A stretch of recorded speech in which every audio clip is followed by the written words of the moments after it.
And so our qualification to preach is not what we know, but it's who we know. Do you know Jesus? Or do you only know about Jesus? When we know him, we're going to want to make him known to others. So don't worry about the limitation of human ignorance. Give what you have and God will bless. Amen? But there's another potentially paralyzing factor that the preacher faces when he gets up to preach, and that is the second challenge. Number 2, it's the weakness of human sinfulness. The weakness of human sinfulness. You see, another great hindrance in preaching is that many people feel unworthy to preach. And the knowledge of our own sinfulness can silence our witness. Have you ever felt like that? Where you fell short, and an opportunity came for you to share, to give a message, but your sin was ever before you instead of the Lord, and you felt so unworthy that you remained silent.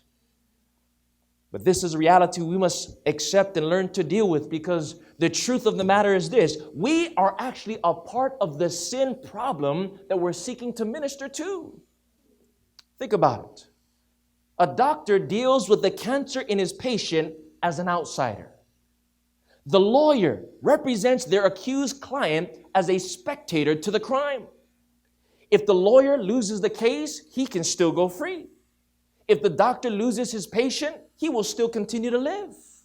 But the preacher, however, deals with the sin problem as a patient himself, as a lawbreaker, as a criminal that has violated the law of God. This is the reality, friends, because the office of preaching does not give or add moral superiority over the listeners.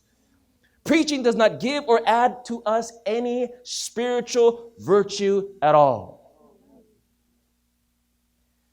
In fact, I want you to notice Testimonies to Ministers, page 404. The Lord would have his people divested of everything unscriptural in regard to the ministry.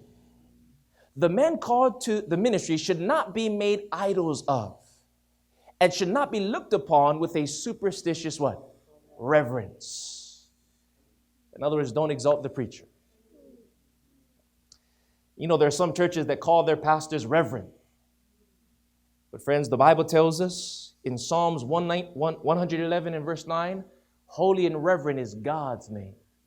God is the only one that should be called a reverend, not a man on earth. But many people, they have a superstitious reverence to the preachers, the ones that are up front. It continues to say, all should bear in mind that Satan's special efforts are directed against the ministry.